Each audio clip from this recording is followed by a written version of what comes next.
What if Trump's invasion of Venezuela wasn't a random act but part of a 200-year plan? Could Canada be next? My name is Nico Lagan, and I'm too conservative for the conservatives. My co host, Rob Ambrose, not woke enough for the liberals. We are the political orphans. So today's episode all started with a comment somebody made in the comment section, and I apologize, I do not know who it was, but somebody yesterday spoke about the Monroe Doctrine, which I gotta admit, I had no clue what it was. So today, obviously, because it was in my subconscious, I saw it. I saw Monroe Doctrine mentioned in an article, and it sent me on a 4-hour research dive of what the Monroe Doctrine is all about. So today's show is all about the Monroe Doctrine and what it means for Canada, because it's kind of insane that this doctrine exists in the first place. I wasn't aware. I don't know if Rob, you were aware. I don't know if the people Yeah, out there were aware of it, but the Monroe Doctrine is now called the Donroe Doctrine, and we'll get into that. And yes, that is named after Donald Trump, and I'll explain why. But today's episode is really a deep dive on the Donroe Doctrine, and I have a lot of videos. I have about 4 videos I want to show you guys. Some of them are 5-7 minutes long, but they are very good videos. Like, they're very, very informative. So hopefully you guys are ready for a lot of information. We will dust up the history books, dust up the history lessons that I forgot or never attended. I did smoke a lot of drugs back then. So yes, we got some smart people, because Demetrius the Great is bang on. 1823 is when it came into, it's when it was introduced by, guess what? President Monroe. yeah. That's why it's called the Monroe Doctrine. But here is we're going to start easy on Trump. So here's Trump talking about it, because for the people out there that don't know, Trump actually used the Monroe Doctrine in order to invade Venezuela. That is what he used to actually kind of make sense of what he was doing. And today, like I said, we will explore what it means, why it matters, and could it be problematic for Canada? Because from what I found out, or for what we're going to see today, it could be.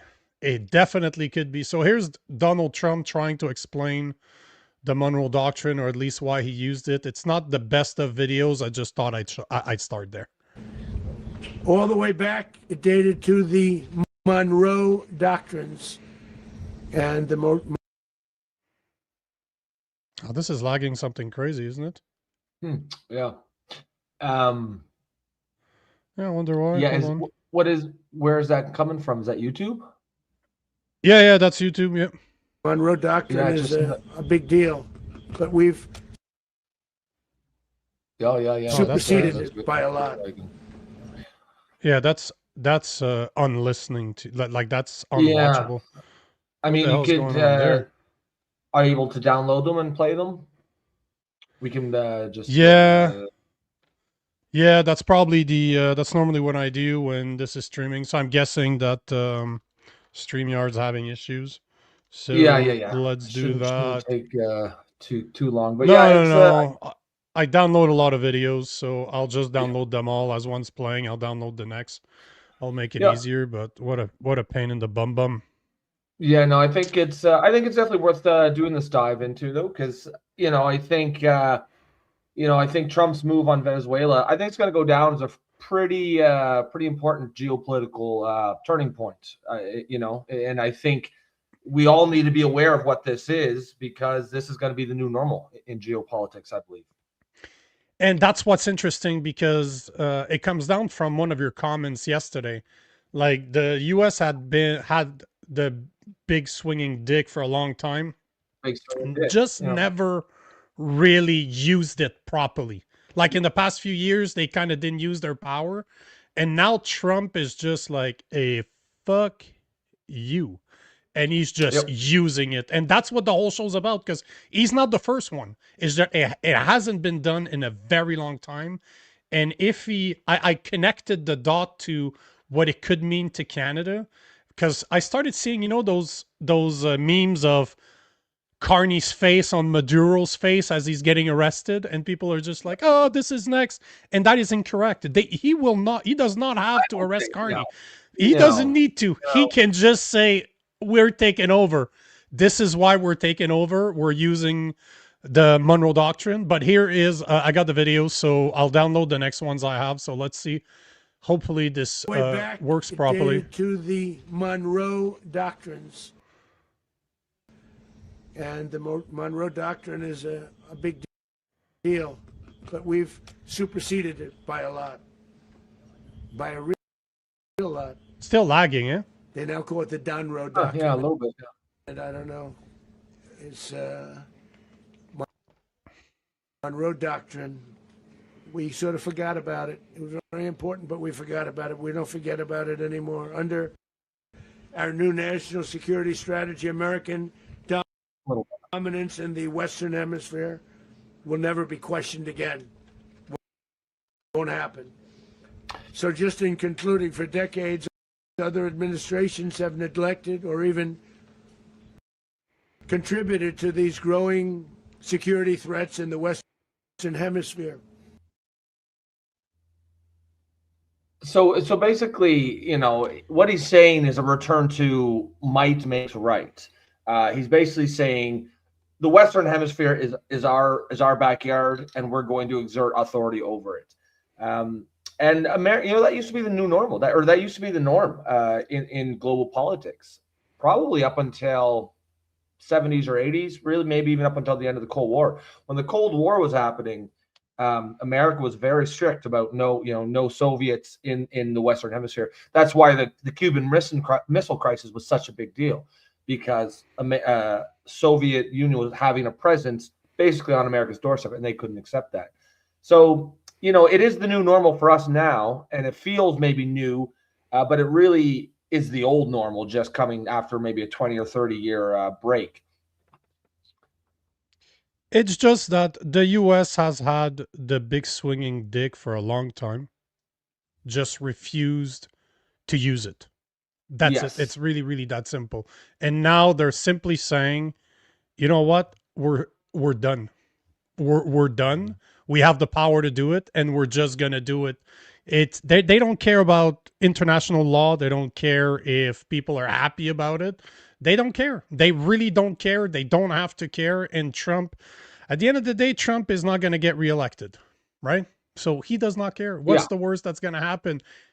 That's why you see such a difference between right now and 4 years ago, or 4 years ago, technically 8 to 4 years ago, why it was so different. Because he didn't understand what was going on back then. He didn't have the understanding that he has today. But today, he ain't messing around at all. So here is, I downloaded the next video, so hopefully this plays a lot better. If not, I will reboot my laptop to see if the problem's not on my end. So let's see right here. Allow me to go grab the video that I just downloaded. But yeah, this video, like I said, the videos are longer than we normally show, but they're very informative for the people out there that don't remember history, or like me, that had no idea what the Monroe Doctrine was. But we need to start from the beginning. So let's see if this video works. It's really on the Monroe Doctrine. It's like a 101 from I can't remember what the name is, but early here's the video. cornerstone of U.S. foreign policy. It is steeped in ideas of dismantling colonialism and shifting global power dynamics in the 19th century. Its origins are simultaneously simple and complex. Let's start by meeting James Monroe. Before he became the 5th president of the United States, he fought and was wounded in the American Revolution, served in state and federal government, and held several diplomatic posts. Through it all, he believed firmly in the American experiment. And a doctrine is a principle or idea that influences a government's actions. Doctrines can become part of a country's foreign policy. The Monroe Doctrine began as part of an elaborate speech Monroe gave in 1823.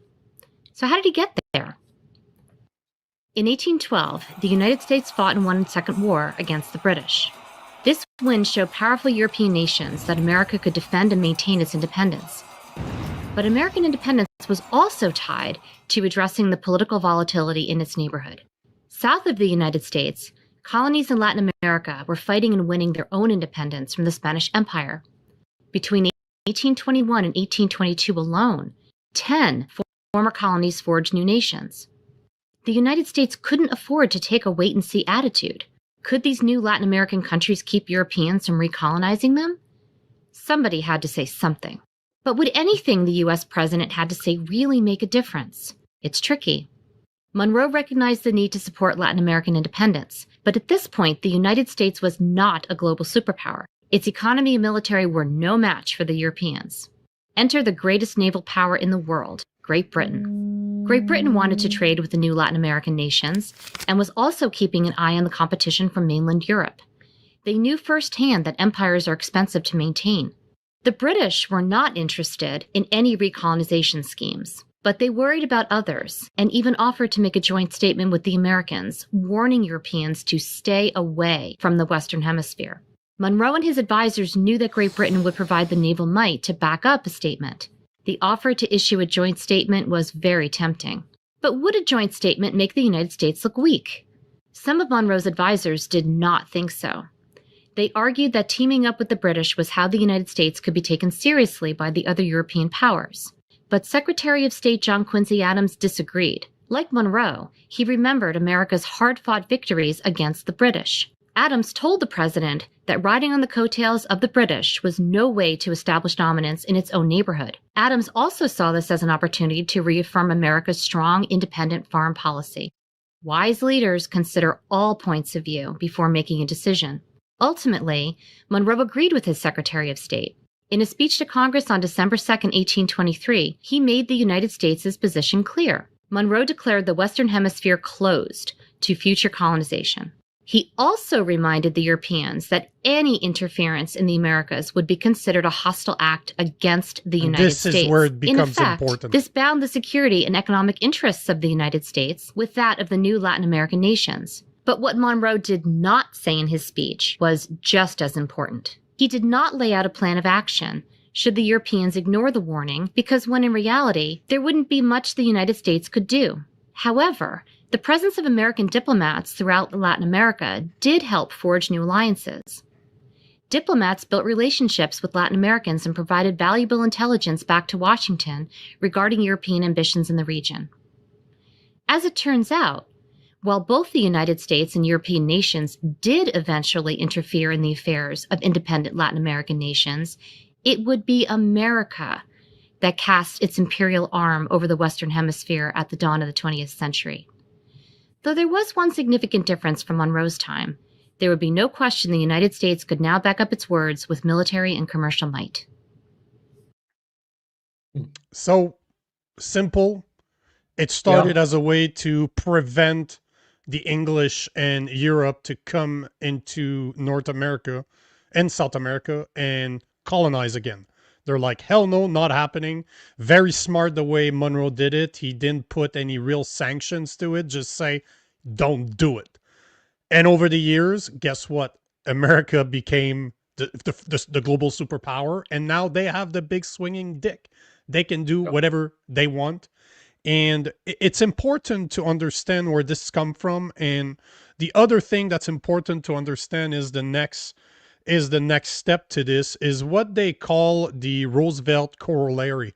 So this is kind of an amendment, if you will, that's meant to that was made to the Monroe the Monroe Doctrine. So they call a corollary in addition that changes the meaning of old laws.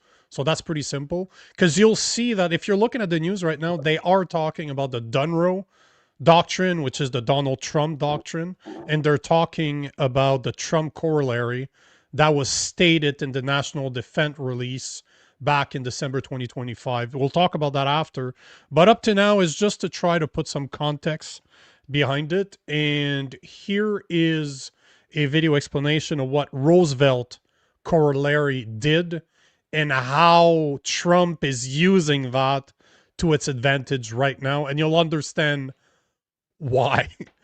But here is another great video right here.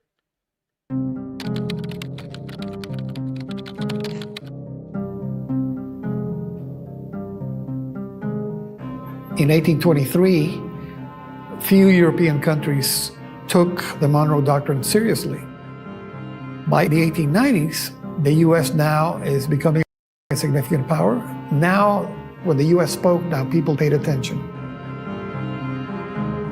The tide was beginning to turn in what the Monroe Doctrine signified and the actual character of the Monroe Doctrine, which up to the end, till 1898, had been a defensive doctrine that sought to keep out others from entering the Western Hemisphere. Theodore Roosevelt was citing the Monroe Doctrine as a reason to force Spain to leave Cuba. But the immediate cause of the Spanish-American War was the destruction of the battleship Maine, and that was what prompted the United States to declare war. After the war, the US emerges as a global power.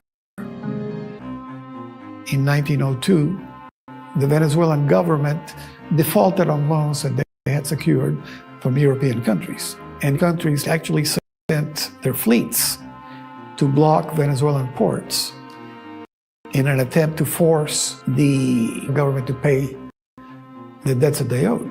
And when Roosevelt saw that happen, he said, now wait a minute, we will collect it for you. Take your battleships home. We'll take care of situations where nations who are in flagrant violation of the established rules of civility will be taken to task by the United States in this hemisphere. And that was the beginning of the Roosevelt Corollary to the Monroe Doctrine.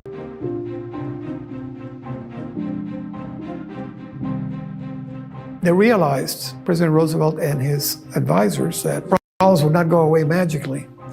You could not just go in, fix a customs systems and get out. In the Dominican Republic, they did that in 1905, but they had to come back in 1916. And the second time they stayed for 8 years. And it was an occupation for 8 years. In Haiti, they stayed for 19 years, 1915 to 1934. And in Nicaragua, they had to come in 3 times. So in order to, so to speak, fix the problems, it took sustained effort. And that's how you got to these occupations.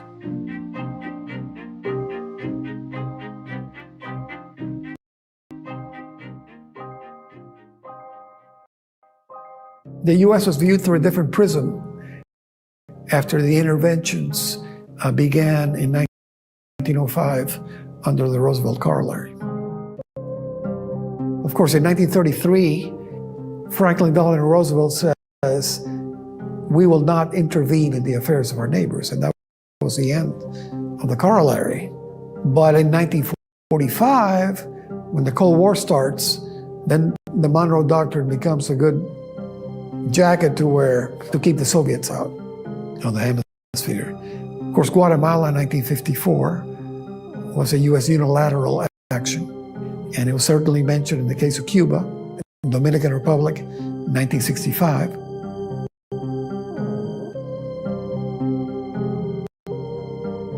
I know there are scholars who say that it allowed the US to become a nation in the world arena, to be able to execute its power, etc. But I think in Latin America, the view is largely negative about the Roosevelt Corollary. I recall when I was ambassador to Nicaragua, after Hurricane Mitch, which was the worst disaster in Central American history, we offered to bring in US troops to rebuild some of these roads and schoolhouses, etc. And the Sandinistas, who were not pro-American by any means, mounted a campaign saying, well, you saw what happened when the Marines came last time. So the US wants to recapture its territory And not only that, they're going to bring AIDS into the country. This was the time of the AIDS epidemic and its aftermath. So we had to mount a public relations campaign against that, which was difficult, but I think at the end, we convinced the Nicaraguan population that we were not there to take over territory, but just to help.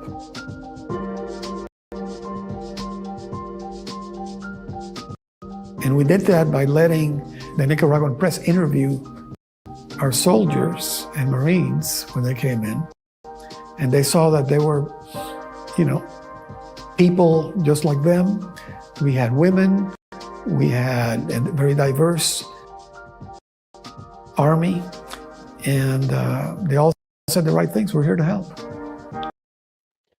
So you get the idea of what the Monroe Doctrine is. It was to protect the U.S. and the South American colonies from being colonized again. But they didn't have the power to back any of their words, but they were smart. Yes. Monroe was smart. He did not put that as a threat, because if he did, Europe would have done something. So yeah, and Europe was in a place to do something then. Oh, 100,000,000,000%, yes. Yeah. Then Roosevelt came in the 1900s. He had the military power to say, no, no, no, no, no, no, no, no. Venezuela defaulted on loans. They said, no, get your ships out of here. We will collect for you. This is our hemisphere. And that was the point of the 3 videos I've showed up to now, is to kind of put the mindset of what Americans used to be geopolitically speaking. The last 20, 30 years of American president is not what they used to be. And now you got a guy in Trump that is using old doctrines from 1923 that is adding corollaries to it to say we're going to bring them back to today's world. But it explains what he did in Venezuela. He is accusing Maduro of being a narco-terrorist to bringing drugs in the U.S. But behind closed doors, we all know why he did it. He did it for the natural resources, and he's trying to prevent Venezuela to sell their gas, their oil to China. That's the biggest thing. They don't want China to be that powerful, and that's what the Monroe Doctrine was all about. Back then, it was Europe. 200 years ago was Europe. Now today, we're talking China and Russia. Yeah. Yes. Now, one of the things that went under the radar, I was not aware. There's one more video I want to show, because now we're talking about a professor in history that explains what we saw in the national security strategy, the 2025 U.S. national security strategy, and what they said. Like, this is not a document that I had read. This is not a document I was really aware of. But there's a good reason why, because what it says in there, it can be extremely problematic for Canada if you understand what the U.S. just did to Venezuela. They really took over Venezuela. They're going to take control of their natural resources, and they've been very clear that they are. They're not lying about this. They will take over the natural resources of Venezuela. What they're not telling you is that they're preventing China from getting access to it. That's what the intent, at least, is behind closed doors. At least that's what the Monroe Doctrine would tell us.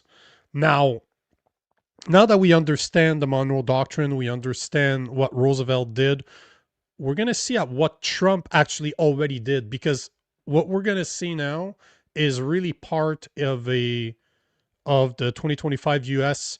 national security strategy, where you will hear about things like the Donroe Doctrine, is how the media calls it, or the Trump Corollary, which, as I said earlier, is just an addition to old laws. So Trump is using old laws and using them in today's world with his spin on it. But the problem is that he is not just talking about South America anymore. He will refer as the northern/southern hemisphere, as in North/South America, as being part of the US protection. And if something is a threat to the US, they will intervene. That's basically what the document is saying, which I'm laughing because, man, I had no fucking clue. I had no idea that he opened that door back in December. Announces a big new security doctrine. Hold on, here's the video. I just need to skip ahead because the first 3 minutes, they're literally just talking about what we already covered. But here is the video again. We're going to go 6 or 7 minutes, but just because they did such a great in-depth analysis that there's no point about us doing it. I think these, so good videos. Yeah, and once there, I think that's the last video. Then I've got a bunch of notes regarding everything and all that I could find, and now we'll open the door to the conversation and see what people think. But here is 2 Canadians talking. She's a professor at the Toronto University, the girl on the right, the guy on the left, can't remember his name, but he is a writer.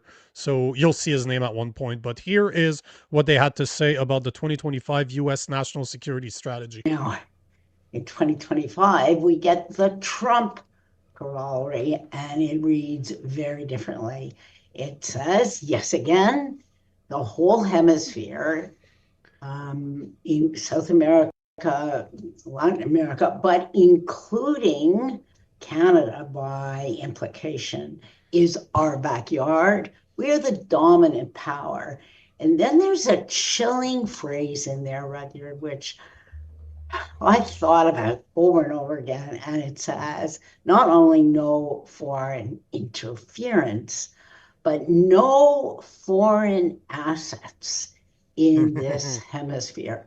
Just think what that might mean for Canada if the Trump administration means that literally. And also, with regard to Canada, somewhat chilling language, Janice, about access, that the United States, in a sense, demands through this doctrine, both kind of, as you noted, a kind of economic dominance, but also access to important kind of routes of transit and domains for American force projection, specific mentions of the U.S. Coast Guard, U.S. Navy. Janice, this reads like a sighting, a kind of scope on Canadian Arctic sovereignty, and particularly the Northwest Passage, which has been a long-standing issue of contention between Canada and the United States as to whether that is sovereign Canadian territory, a Canadian waterway, or as the United States have long claimed, a right to navigation, that this is in fact an international waterway which the U.S. and presumably other powers, therefore, could transit. Janice, do you share a concern here that this report kind of does some legwork? It sets up possibly the basis for a more direct U.S. challenge of the Northwest Passage and Canadian sovereignty in that context. And I'm just going to pause it for a second because this is important. This is the part that matters to Canada, the Northwest Passage, and if he puts his claim to it. And you'll understand why. They'll explain why the security risk. Like, we've been hearing Trump talking a lot about Canada being a security vulnerability. And he is starting to use the Northwest Passage as one of the problems that China, Russia could use to get close to Canada, thus getting close to Alaska. But you'll see afterwards, I don't remember if they talk about it in this video or it's just in the amongst the amount of research that I've done earlier. But there's other reasons why Trump wants the Northwest Passage. But you'll see, this is the part that we need to be very, very careful about. Because again, we've spoken about this many times, you and I. If the U.S. decides to invade Canada, ain't nobody stopping them. Canada cannot fight back. I don't care who you are. I don't care what you think. We're not a threat to the U.S., as in we can't defend ourselves if they choose to invade. We're screwed. Like, let's be honest here. You think it was something, what they did to Venezuela? They do the same thing to us. It wouldn't be hard. Yeah, well, yeah. I mean, I think there would be more global blowback and pushback. You know, one thing in Trump's favor in Venezuela is everyone knows Maduro was, you know, an unelected dictator, that he stole the election in 2024, Sure. and that gave them all cover. So, I mean, he certainly could do it if he wants to. There's no doubt about that. Politically, there'll be a lot more blowback, and I think he, you know, I think there's ways Trump could get most of his goals without a flat out invasion or Sure. removing of Yep. our prime minister. I think he'd be a little more discerning. But yeah, as far as can he do it? Yes, he absolutely can. And there's a part in this video that explains, like, yes, there would be some political blowback on the world scale, but nobody could do anything about it. No, And I no believe one that could. she's the one, but she explains, she gets into very important analysis of China and Russia and what Trump has been doing, not behind closed doors, because he's been doing it publicly, but she might be connecting as to why he's been doing it. And yeah, so I'll let this play. I just wanted to make sure that we were all on the same page, but this part, extremely important. It's, that woman is actually brilliant. If what she says is true, goddamn, she knows her stuff. That's it for sure, Roger. Again, you know, you read relevant language there. As you said, there's a long-standing dispute between Canada and the United States over the status of the Northwest Passage. Canada says it's an internal waterway. The United States has never recognized that claim, and it said it's an international waterway, and yet when there's amicable relationships between the two countries, they just agree to differ. Trump used that word access very deliberately. That is an assertion that that Northwest Passage is an international waterway, and goes further than simply saying it, insists on access to that waterway in language, you know, frankly, it strikes me as not very different from the way the Trump administration has talked about the Panama Canal. So there's access issues, and then they're saying no foreign ownership of key assets in this part of the world. Well, what's the boundary there? Yeah. Does that mean, for example, that you can't have co-production agreements with Europeans of air, just to take one example, of fighter aircraft? Is that one meaning? What about the technology stack? That's another very important point that she's making, because in his 2025 U.S. national security strategy, Trump is basically saying that he doesn't want foreign assets in his hemisphere, which Canada is part of. So that means technically he's opening the door to saying, I will control who you can and cannot sell to. And that's what she's specifying, right? The wording is put in place in a certain way where it leaves that door open for interpretation. And if you know anything about lawyers and law, they do that on purpose. They want to make sure that they can fuck you. At the end of the day, they have enough leeway to use the verbiage that they want, or the action that they want from the verbiage that they put on paper. So this is the other part, and you'll see that this video is a couple of months old. No, actually, it can't be that old, because of December was last month, the report that we're talking about. But this was not done after what Trump did. I could not find a video that went in depth as to the Trump corollary since yesterday's invasion, but you'll see that what she's talking about is already happening in Canada as we speak, and that's kind of under the radar. So let's go back to it. You know, there's no specifics here, but these are very bold, very broad claims that I think Canadian policymakers should take very, very seriously. just in our remaining moments, and this is fantastic insight that you're providing us. Let's go out to 30,000 feet, because what I worry about most, having spent a bit of time with this document over the weekend, Janice, is it really resonates with the kind of rhetoric and behavior of a great power thesis for the world. In other words, China, you have dominance over That's South my point. Asia. Right here. And, we've even seen, in great fact, point. possibly the president intervening on China's side with its dispute with Japan over Taiwan, and Japan's pledges to come forward to defend Taiwan. The new Japanese prime minister creating some waves there. Trump saying to Russia, in fact, in the Ukraine war, we acknowledge your sphere of influence there, and we are backing away for our European allies. And now, Janice, with this report, the other shoe drops, which is we've recognized your spheres of influence, your projection of force and power in your region. Now we want you to recognize ours. We own the North American hemisphere. You're not allowed in here. If you are, it's on our terms. And more importantly, the countries that are already here, all the way from Latin America through to Canada and Greenland and who knows who else, you're subject to our authority, our theory of the case as to how this hemisphere is going to work. We've ripped aside the veil.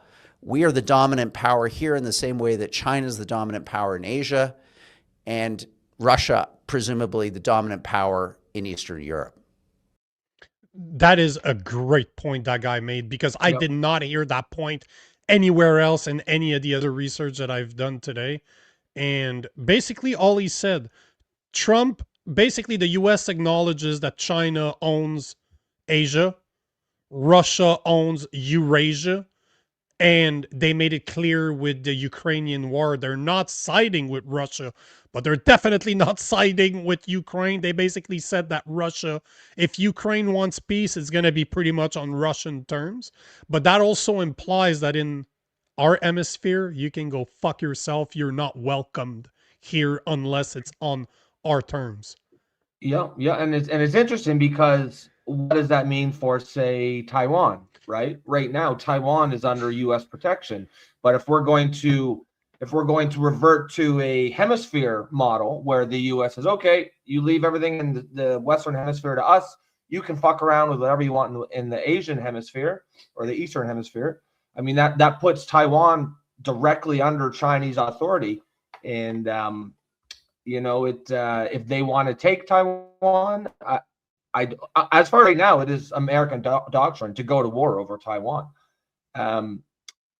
With this new sort of Monroe Doctrine or Donroe Doctrine back in play, does that change that? Does the U.S. look the other way if China takes Taiwan? Lots of angles to this, for sure. But it's how it impacts Canada, because that's a position that Canada's never been put in by the US, right? Yeah. The US has never told Canada to sit down. If you're not doing it the way we want to do it, we'll make you. Because it's not an option. And who has the power in the world, on the world stage, to go against the US? Russia and China.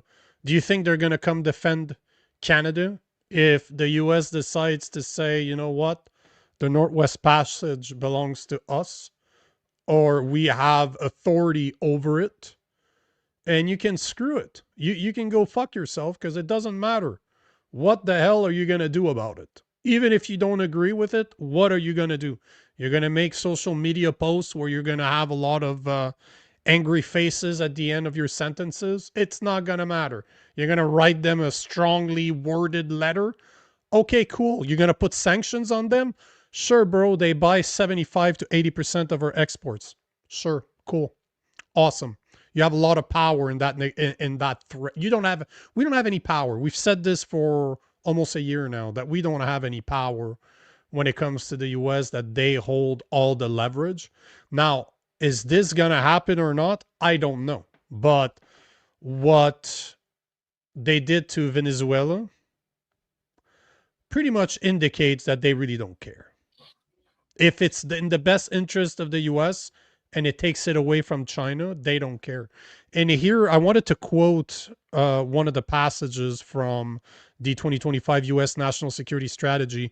The United States will no longer tolerate security deficiencies on its northern border that invites hemispherical interference. We will assert and enforce a Trump corollary to the Monroe Doctrine. We want a hemisphere that remains free of hostile foreign incursion or ownership of key assets. That is one of the things that the woman was referring to, the professor at the Toronto University was referring to. And as you can tell, they spend a lot of time speaking about the Northwest Passage. I don't know for you, man, but I had to brush up on my history today. So I figured I'd show a picture of the Northwest Passage just to make sure we're all on the same page. I'm just loading it up. Wow, that is taking... Oh, there we go. So here is, for all the visual individuals like I am out there, here is a picture of what we're talking about here. And you'll understand afterwards why the US would want to have control over it, because it makes a lot of freaking sense. But here is the Northwest Passage that we're talking about. So obviously this, you can tell this is Canada, right? Like this, between Greenland and the Banks Island, this is all Canada. This belongs to us. But there's a part on the west, as you can see, goes next to Alaska. It actually surrounds Alaska on almost 3 sides, while 2 of the 3 sides that are on the water. So this is what the Northwest Passage, for the people that didn't remember. But if we go back to what Trump said, is basically the big argument right now is, are the Northwest Passage, or the routes, if you will, are they international waters, or are they internal waters? Do they belong to Canada, or do they belong to the international community, which Trump's 2025 report said international stray? His freedom of navigation policy means the U.S. Navy now views our permission as optional. So basically, he believes that people don't need his approbation, and he's not okay with that. So now he's not just talking about wanting the waters to be recognized as international waters, but he is basically saying that he wants military on it. Because remember, Trump has been saying since he's been in power for his second term that there's a security gap in Canada, that we have a massive problem with our security, which he's not wrong. Like, it's hard to disagree with that, because he's right. We have a massive security gap in Canada. Our southern border and their northern border, it was not well protected. And I don't think it's any better now. They're trying, as far as we understand, to make it better. But Trump's logic is that Canadians' weakness equals American vulnerability. If Canada can't monitor Chinese research ships or Russian subs in the north, Trump believes the U.S. has a free hand to act military in the region. So to enforce security. If Canada won't do it, they're going to do it. And this is where it connects to Venezuela. The January 2026 raid proved that under the Trump corollary, the U.S. will move unilaterally against any security deficit in the hemisphere. So they will take that big stick and bang whoever they want on the head and say, fuck you, we're taking, if you can't do it properly, we're going to do it. But man, the thing to remember, and I saw one of the comments, I flagged it earlier, so I will give credit where credit is due. Trevor Benson was saying tens of thousands of kilometers closer for trade. China needs our north.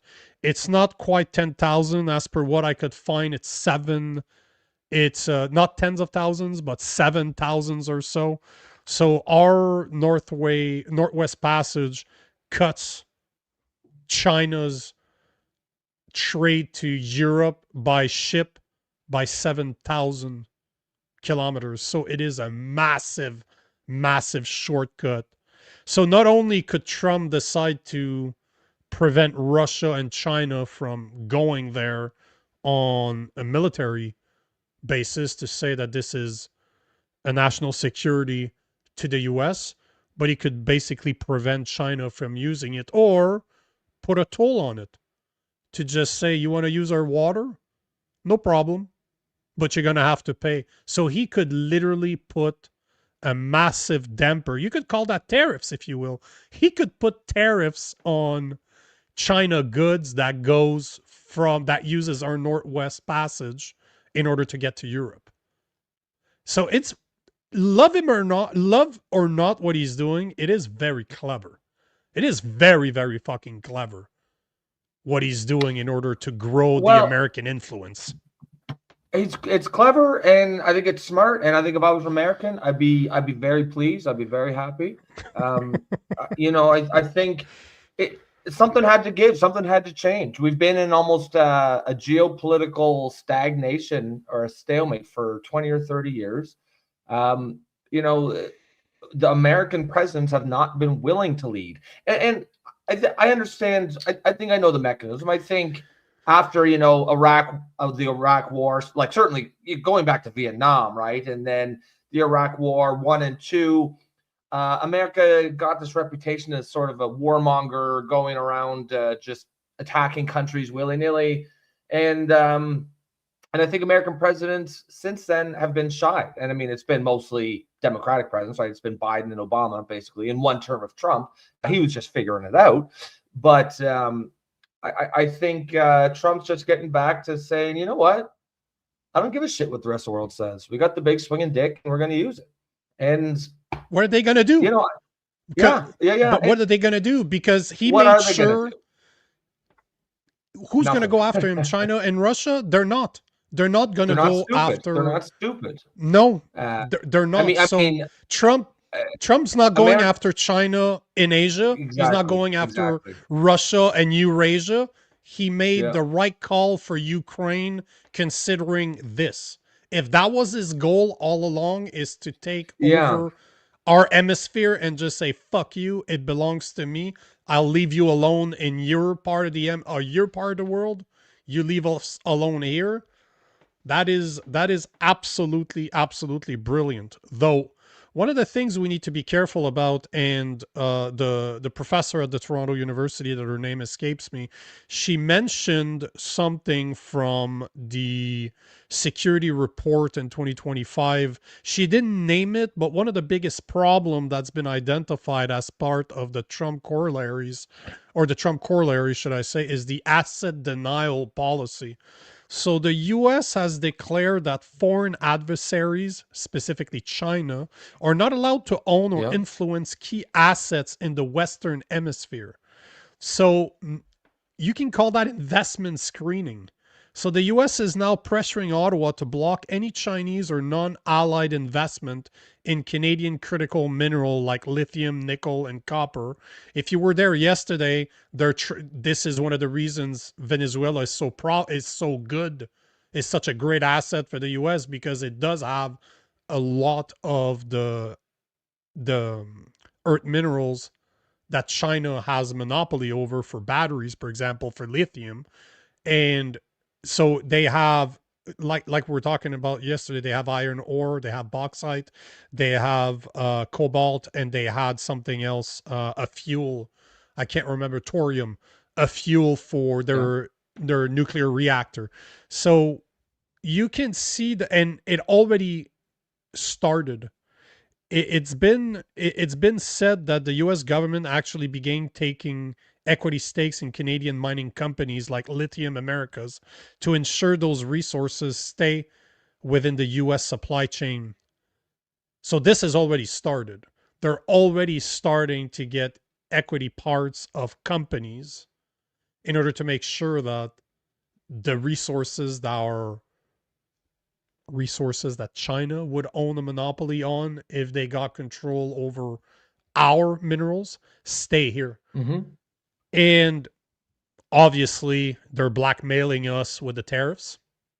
They're using, as you like to say, their big stick. The message is pretty clear. Align your energy policies with the US or be replaced by controlled Venezuela oil, because now they have that power. We talked about it yesterday, and that's the biggest thing, right? Gold is a problem in Venezuela. They have a lot of gold. They have oil and gas. They have oil, sorry. They have the biggest reserve in the world. So the 51st state is an actual conversation that's going to come back to the forefront, as in, is this going to happen? Because they're setting themselves up for making it an actual conversation. Because before it was just to piss people off, because he knew he's like a child, right? He likes to piss people off. Oh yeah, of But course he does. He's a troll, right? and if you react, if you don't react, you let it go, he'll drop it. But if you don't let it go, but now what could that say? Because one of the things that Trump, if you remember, wanted Canada to do is to up their defense target.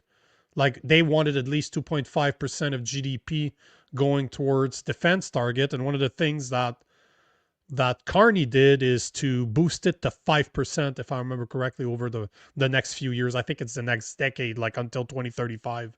He wants to go up to 5%.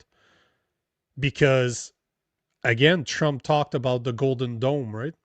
And obviously, if there was a Golden Dome in the Northern Hemisphere, he would cover that Northwest Passage. What's the other thing to keep in mind that he's going to use to his advantage?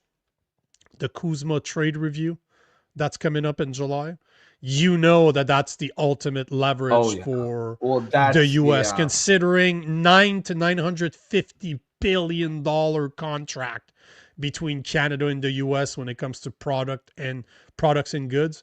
Yesterday we went over it. Just the product portion is like $577 billion Canadian of the Koosma. So they're going to use that to their advantage. And what's going to be interesting to see is how Carney responds to it, because what can he do? He has the July Koosma review.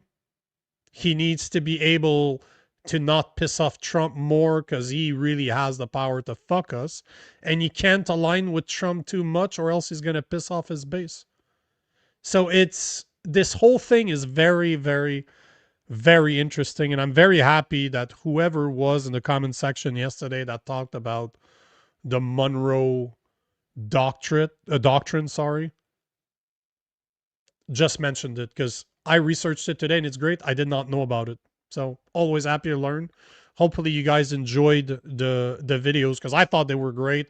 I watched videos all afternoon trying to learn as much as I could for today. But yeah, this Oh yeah.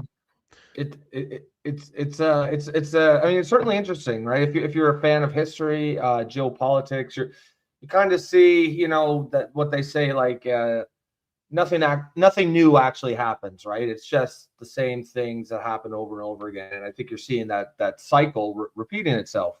You can see that in the fourth turning, that theory, that concept, even though that's not what we're talking about here. We're talking about geopolitics here, but it's the same principle everywhere you look. When you look on a long enough time scale, you really just see history goes in a cycle, and we're starting what seems to be a new world order, which is actually the old world order, where the great powers have their own hemisphere, and people don't fuck around. I'd be shocked if Trump's willing to go to war over Taiwan, and that has been U.S. policy. And it wouldn't surprise me if he signals something like that to China in the next short term. And that's going to really change, because right now the Western alliance that the U.S. leads and we are a part of includes countries like Japan, South Korea, Australia. Are they all lost now? Are they all going to fall under China's influence? Right? There's a lot of questions.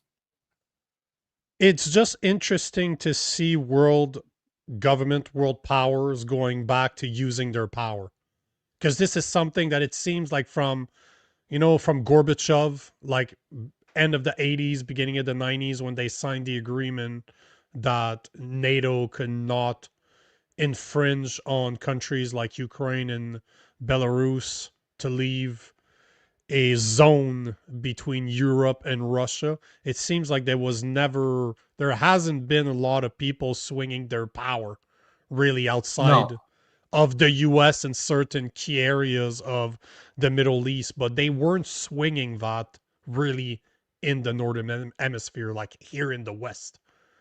Now it seems that we used the US a lot to protect ourselves, not to spend too much on our military because we knew they would help us out. But it seems that Trump is just like, yeah, we're done with that. We're done with that. And you know what? Screw you. So I'm very curious to see what's going to happen, because at the end of the day, man, I don't know what's worse. Being a Canadian on the trajectory that we are in, with 10 years of liberal policies on top of the last year of Carney and another 3 years of Carney, or Trump kind of taking over Canada, like kind of whipping us back into shape. There was actually a good comment about this. I think, oh, there you go. It's a New Dog production. The reason why is simple. Sometimes you just need to spank the kids and let them know who's the boss. Well, yeah, and I mean, we'll see. You know, certainly Trump. If Trump is the deal maker that he thinks is, there's certainly a deal to be had here. I think even Carney, I think, has understood the elbows up thing ain't gonna fly anymore.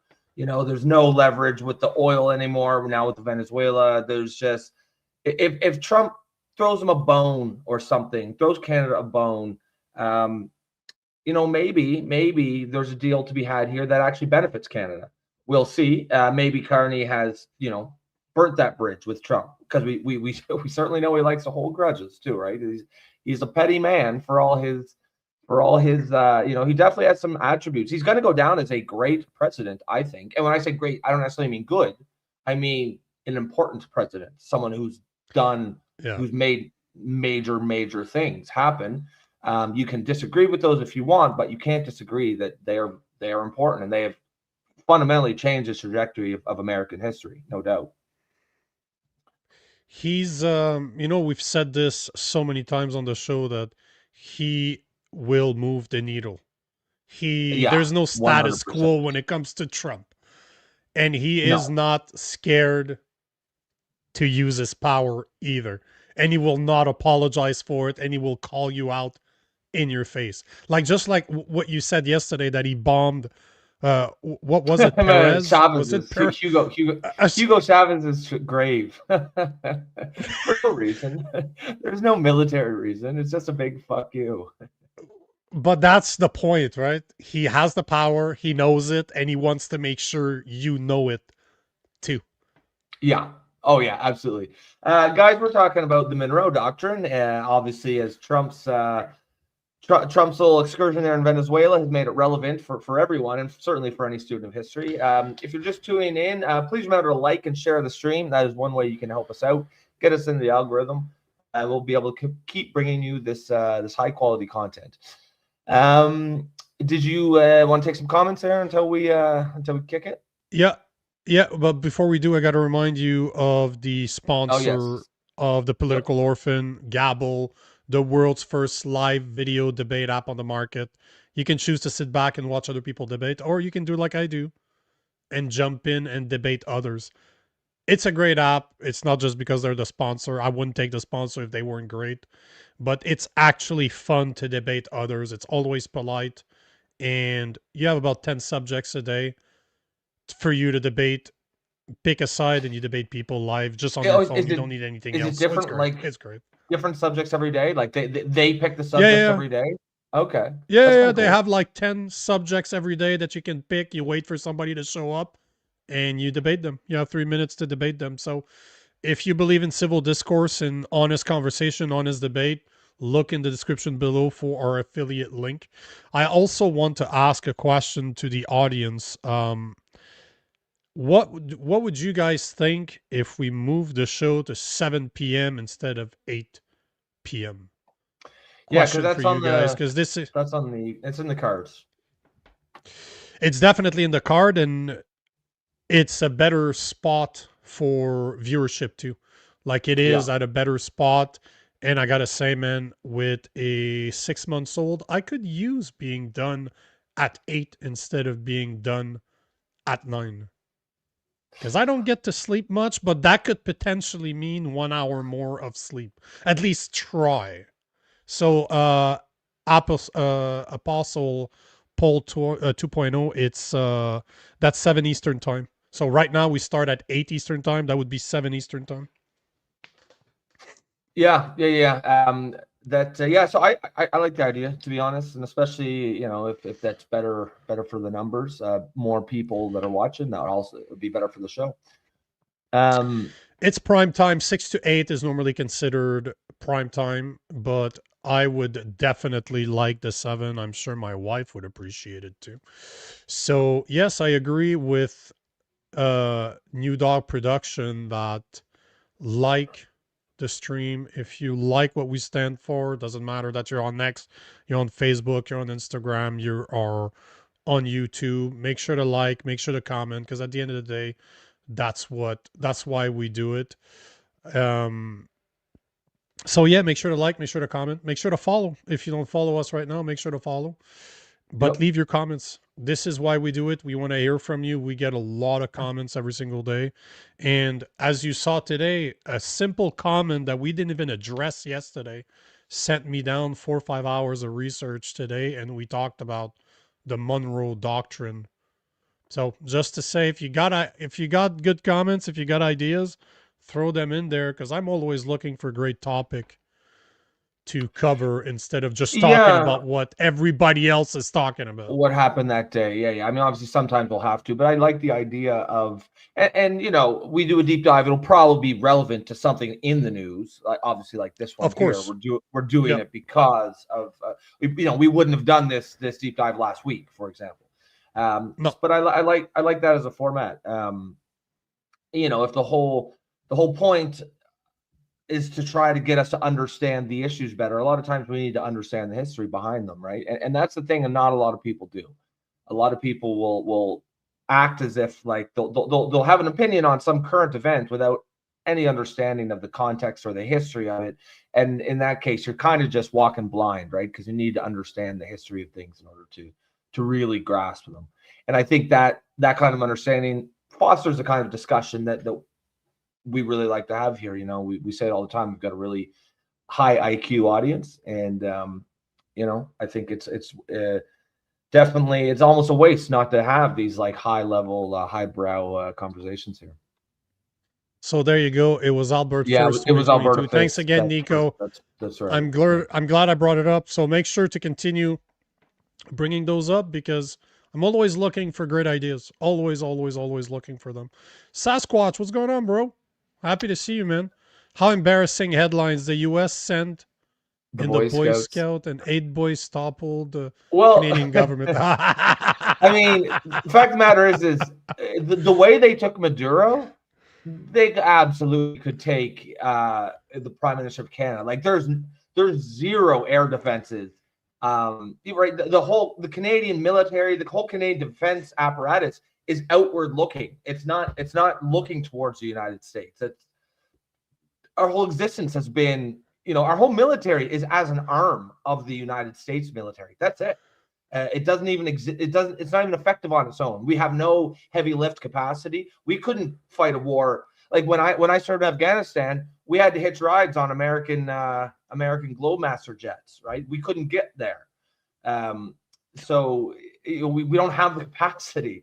It would be unthinkable for us to have air defenses along the Gatineau River to shoot down American Apaches or anything like that. It's just if they wanted to, they could be in and out before we even knew what the fuck was happening.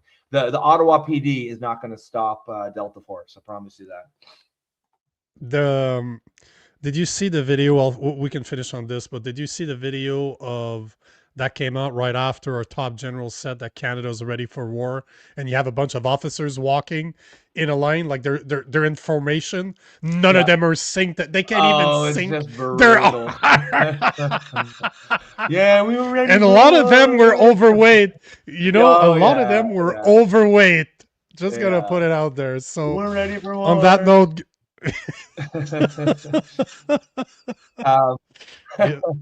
Should we take a couple comments before we go? All right. We can, man. I just got 2 here. I started here. Yeah, go for it. This one's also from Sasquatch. He says, no offense, and with all due respect to the U.S., the U.S. doesn't think about Canada at all. Canada would have to get much worse for the USA to do anything. I'm amazed by the Canadian ego that says, "Oh no, we're next." Yeah, I'm like, You know, clearly they could take us down in a second if they wanted to. I don't think they will. I don't think they need to. I think they have enough influence in their soft power to kind of get to get the things they want. Even, you know, we see with Carney, even as Carney's doing elbows up behind the scenes, he's cutting deals with, you know, Brookfield's cutting deals with Donald Trump to build nuclear. So they're getting what they want. And Donald Trump probably doesn't give a shit about the elbows up stuff. He understands it's all theater, I think.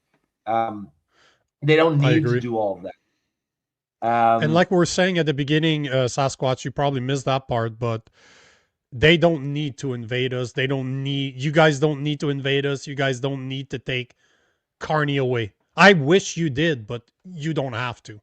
You can literally tell us what to do, and we're going to have to do it. And that's why we're talking about the Northwest Passage. Because if Trump really wants it, he's going to get it. That's plain and simple. Sure. What are we going to do? And when you think about it, it's fucking brilliant. It's absolutely brilliant to cut the legs off of China, both military and to their exports to Europe. It's absolutely brilliant. So it will, I think it's going to happen. It's just a matter of time before it happens. But us saying that they're going to invade, they really don't need to invade. We're just kind of saying that if they chose to, it wouldn't be a fight. Let's be honest here. It would not be a fight whatsoever. Yeah. Oh no, not at all. All right. We'll probably we'll good place to pin it there. Excellent show as usual, guys. If you are tuning in for the first time and you want to support the show, you believe in what Nico and I are doing here, and you want to help build the community, please consider becoming a member. You can do that for the low price of $2.99 per month through YouTube. And you can also buy us coffee in your upper right hand corner of the screen. Other than that, folks, have a great rest of your night, and we will catch you tomorrow, 8 p.m. Eastern. Peace.